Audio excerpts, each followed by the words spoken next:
नमस्कार, speed news मध्ये आपलं स्वागत आहे। एक नजर आजच्या ठळक घडामोडींवर।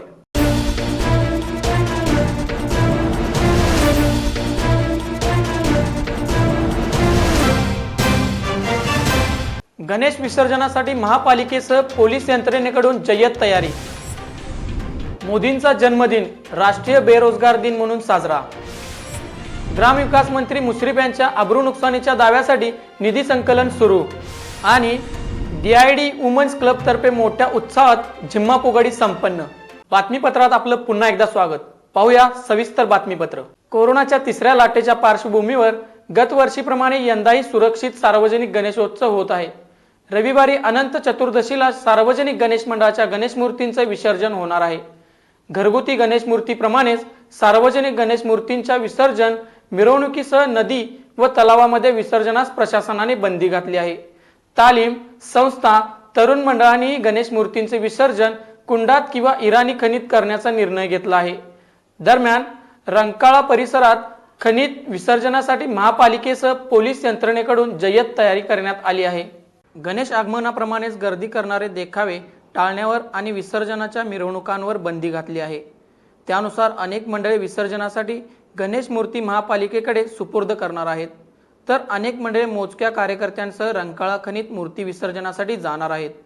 गणेश विसर्जन मिरवणुकीतील प्रथम मानाचा गणपती असणाऱ्या तुकाराम माळी तालीम मंडळाच्या गणेशाचे विसर्जन रविवारी सकाळी 9:30 वाजता भैरवनाथ चौकातील कुंडात करण्यात येणार आहे। करवीर निवासनी श्री अंबाबाई मंदिराच्या गरुड मंडपात प्रतिष्ठापना झालेल्या आणि 131 वर्षाची परंपरा असणाऱ्या श्री महालक्ष्मी भक्त मंडळाच्या गणेश मूर्तींचे विसर्जन रविवारी सकाळी 7 वाजता होईल। महालक्ष्मी अन्नछत्रासमोरील विसर्जन कुंडात मूर्ती विसर्जन करण्यात येणार आहे। छत्रपती संभाजीनगर तरुण मंडळाच्या शाडूच्या गणेशाची मूर्ती सकाळी 9 वाजता पालखीतून परिसरातून फिरवण्यात येणार आहे। यानंतर 12 वाजता चौकातील विसर्जन कुंडात मूर्ती विसर्जन करण्यात येणार आहे। कोल्हापूरच्या कळंबा कारागृह निवासस्थान परिसरामध्ये दरवर्षी गणेशाची प्रतिष्ठापना केली जाते। आज शनिवारी सत्यनारायण पूजेनिमित्त महाप्रसाद आयोजित करण्यात आला होता। कारागृह अधिकारी कर्मचारी यांच्या परिवाराने महाप्रसादाचा लाभ घेतला। कळंबा कारागृहाचे अधीक्षक चंद्रमणी इंदुरकर यांच्या मार्गदर्शनाखाली महाप्रसादाचे आयोजन करण्यात आले होते। कळंबा कारागृहाच्या अधिकारी कर्मचारी निवासस्थान कॉलनीमध्ये सार्वजनिक गणेशोत्सव मोठ्या उत्साहाने दरवर्षी साजरा केला जातो। यंदाही गणपती प्रतिष्ठापना करण्यात आली आहे। गेली 10 दिवस कॉलनीतील अधिकारी कर्मचारी व त्यांचे कुटुंबीय या ठिकाणी दर्शनाचा लाभ घेत आहेत। महिला मंडळाचे भजन कीर्तन आदी धार्मिक कार्यक्रम या ठिकाणी केले जात आहेत। शनिवारी गणेशाची सत्यनारायण पूजा घालण्यात आली। यावेळी महाप्रसादाचे आयोजन केले होते। सुमारे 300 पेक्षा जास्त गणेश भक्तांनी महाप्रसादाचा लाभ घेतला। उद्या कारागृह परिसरातच विसर्जन मिरवणूक काढण्यात येणार आहे। या मिरवणुकीत अधिकारी कर्मचारी त्यांचा परिवार आणि बंदी सहभागी होणार आहेत। यावेळी कारागृह अधीक्षक चंद्रमणी इंदुरकर यांनी आपली प्रतिक्रिया व्यक्त करताना ते म्हणाले, सर्व कोरोनाचे प्रतिबंध आपले ठेवूनच या ठिकाणी आज 9 दिवस झालेत आणि या ठिकाणी आजच्या दिवशी भजनी मंडळ स्वामी समर्थ महिला मंडळ तर हे जे आहे ही पती पत्नी आणि त्यांचा ग्रुप हा दरवर्षी आमच्या इथे काही भजनातून प्रबोधनात्मक सांगत असतात, प्रवचन देत असतात असं एक मंडळ। आणि आज मग या निमित्तानेच महाप्रसादाची पण या ठिकाणी आयोजन करण्यात आले होतं। गणपती बाप्पाला तीच विनंती करावी की सर्वांचं आरोग्य सुखी ठेवो, सर्वांना आरोग्य लाभो। कोल्हापुरातील नामांकित मॅडीज डीआयडी फिटनेस अकॅडमी अंतर्गत चालणाऱ्या DID women's club of Gargi's club तर्फे विविध सामाजिक व सांस्कृतिक उपक्रम राबवले जातात। असाच एक झिम्मा फुगडीच्या स्पर्धेअंतर्गत पारंपरिक वेशभूषा उखाणे आणि ग्रुपचा झिम्मा फुगडी स्पर्धेचे आयोजन करण्यात आले होते। महिलांना बऱ्याच महिन्यानंतर मनमोकळेपणाने बाहेर पडून आपली कला सादर करण्याची संधी मिळाली। कोरोनाच्या काळात सुद्धा महिलांना उत्कृष्टरित्या व्यासपीठ उपलब्ध करून दिले। या उपक्रमात परीक्षक म्हणून मनीषा रनमाळे, सरोज बाहेती यांनी काम पाहिले, तर 127 महिलांनी या उपक्रमात सहभाग नोंदवला होता। पारंपरिक वेशभूषा स्पर्धेत प्रथम क्रमांक वैशाली शिर्के, द्वितीय क्रमांक अर्चना सावंत यांनी पटकावला, तर उखाणे स्पर्धेत प्रथम क्रमांक विशाखा जाधव, द्वितीय क्रमांक राधिका कुमटेकर आणि ग्रुप जिम्मा फुगडी स्पर्धेत राधिका कुमटेकर ग्रुपनी प्रथम क्रमांक पटकावून उपस्थित प्रेक्षकांची मने जिंकली। यावेळी संस्थेचे संस्थापक मास्टर मॅडी, अध्यक्षा अश्विनी ढेंगे, उपाध्यक्षा मृणालिनी चव्हाण, कोषाध्यक्षा सारिका भोसले यांच्या उपस्थित हा कार्यक्रम गुरुवारी हॉटेल रेडियंट येथे पार पडला। देशाचे पंतप्रधान नरेंद्र मोदी यांच्या 71व्या वाढदिवसानिमित्त करवीर तालुक्यातील गणेशवाडी येथील शिवाजी विद्यानिकेतनच्या विद्यार्थ्यांना भाजप करवीर तालुका तर्फे शुक्रवारी फळे वाटप कार्यक्रम संपन्न झाला। शाळेच्या प्रांगणात माजी सैनिक भिकाजी जाधव, दिलीप खाडे, सुभाष पाटील, शिवाजी बुवा, अजित सिंह चव्हाण, संभाजी पाटील, SB देवणे, रमेश खाडे आदी मान्यवरांच्या हस्ते विद्यार्थ्यांना फळे वाटप करण्यात आले।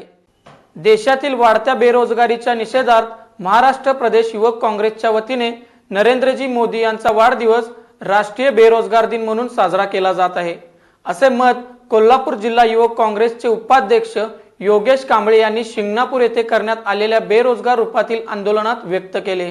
करवीर विधानसभा युवक काँग्रेसच्या वतीने नरेंद्र मोदी यांचा वाढदिवस राष्ट्रीय बेरोजगार दिन म्हणून साजरा करण्यात आला। यावेळी सुरक्षित बेरोजगार युवकांनी रस्त्यावर बसून बूट पॉलिश करून मोदी सरकारचा निषेध केला। यावेळी सचिन चौगले, डॉक्टर लखन भोगम, ऋतुराज संगपाळ, प्रकाश संगपाळ, अक्षय इंद्रेकर, निखिल देवणे, सचिन बेडेकर यांच्यासह युवक काँग्रेसचे पदाधिकारी उपस्थित होते। वेळ झाली आहे छोट्याशा विश्रांतीची। तुम्ही पाहत राहा speed news live 24।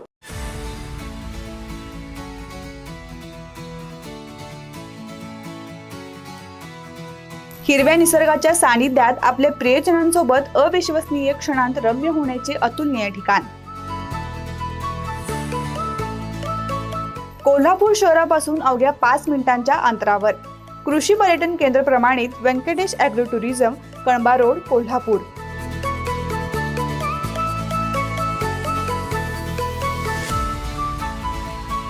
Venkatesh agro tourism, Kolhapur. संपर्क 9284890234 आणि 8999210023।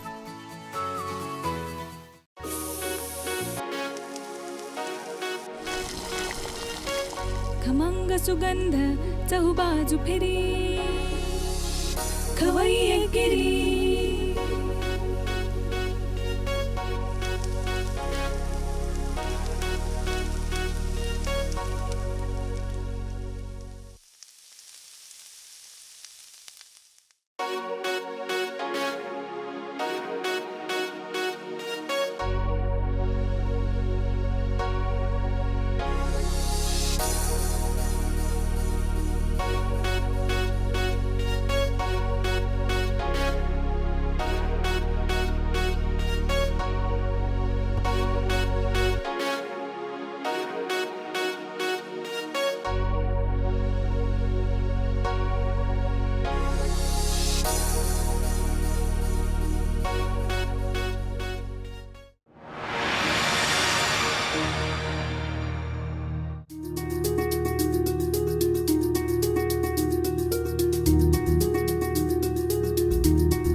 विश्रांतीनंतर पुन्हा बातमीपत्रात आपलं स्वागत। भाजप नेते किरीट सोमय्या यांनी गैरव्यवहाराचे आरोप केल्यावर हसन मुश्रीफ यांनी त्यांच्या विरोधात अब्रू नुकसानीचा दावा दाखल करण्याचा इशारा दिला आहे। सोमय्या यांनी मुश्रीफ यांच्यावर आर्थिक गैरव्यवहाराचे आरोप केल्यानंतर हे प्रकरण राज्यभर गाजत आहे।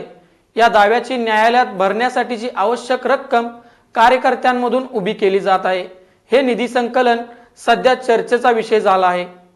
सोमय्या यांना प्रत्युत्तर देण्यासाठी मुश्रीफ यांनी अब्रू नुकसानीचा 100 कोटी रुपयांचा दावा दाखल करण्याचा निर्णय घेतला आहे। या कामी 25% रक्कम दावापूर्व भरणे गरजेचे असते।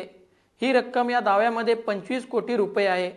हाच मुद्दा घेऊन भाजपचे प्रदेशाध्यक्ष चंद्रकांत पाटील यांनी मुश्रीफ यांना उद्देशून इतकी मोठी रक्कम भरण्यासाठी पांढरा पैसा असावा लागतो, काळ्या पैशातून ती उपलब्ध करणार का, असा सवाल केला होता.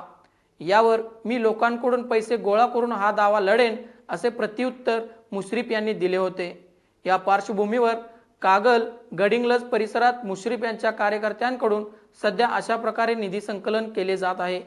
इतकी मोठी रक्कम उपलब्ध करणे हे आव्हान आहे. मुश्रीफ यांच्या कागल शहरात 25 लाख रुपये, गडिंग्लज शहरातून 10 लाख रुपये दिले जाणार आहेत.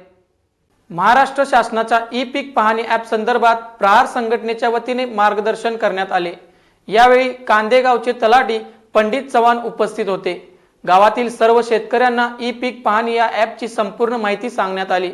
त्यामध्ये हे ॲप कसे वापरावे, यामध्ये आपल्या शेतातील पिकाची माहिती कशा पद्धतीने भरावी, ॲपमधील पिकाचा फोटो कशा पद्धतीने भरावा, हेही शेतकऱ्यांना सांगण्यात आले.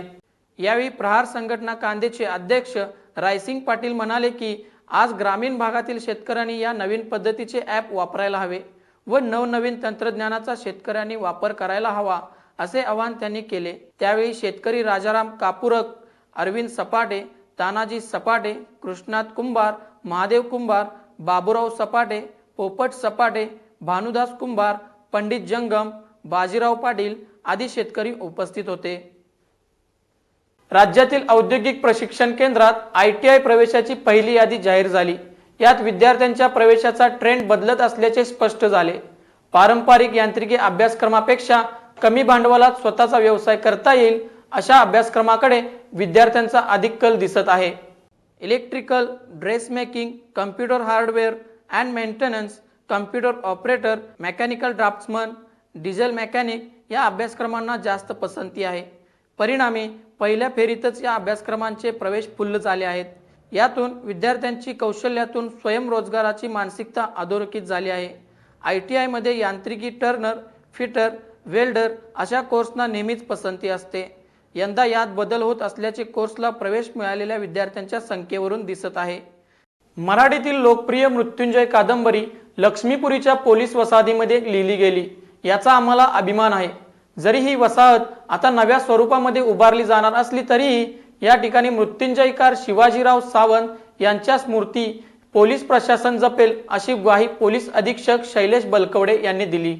सावंत यांच्या स्मृतिदिनी शनिवारी सकाळी येथील लक्ष्मीपुरीतील पोलीस वसाहतीतील ज्या खोलीमध्ये ही कादंबरी लिहिली गेली त्याच ठिकाणी बलकवडे आणि कोल्हापूर जिल्हा परिषदेचे मुख्य कार्यकारी अधिकारी संजय सिंह चव्हाण यांच्या हस्ते त्यांच्या प्रतिमेचे पूजन करण्यात आले. निर्धार प्रतिष्ठान, अक्षर दालन आणि मृत्युंजय प्रतिष्ठान पुणे यांच्या वतीने या कार्यक्रमाचे आयोजन करण्यात आले होते. वाचनाची आवड झपाट्याने कमी होत असताना निर्धार प्रतिष्ठानने जाणीवपूर्वक राबवलेल्या अनेक उपक्रमांमधून वाचन संस्कृती वाढेल. संजय चव्हाण म्हणाले, सावंत यांच्या सहवासामध्ये काही वेळ घालवण्याची मला संधी मिळाली होती. या कादंबरीमुळे भारावलेल्या पिढीचे आम्ही प्रतिनिधी आहोत. स्वर्गीय सु. रा. देशपांडे यांनी कला, साहित्य आणि सांस्कृतिक क्षेत्रामध्ये काम करून ठेवले आहे, याचा मी साक्षीदार आहे. सावंत यांच्या आठवणींना उजाळा देत निर्धारने अनेकांच्या सहकार्यातून त्यांच्या स्मृती जपण्यासाठी केलेल्या कार्याचा आढावा समीर देशपांडे यांनी घेतला.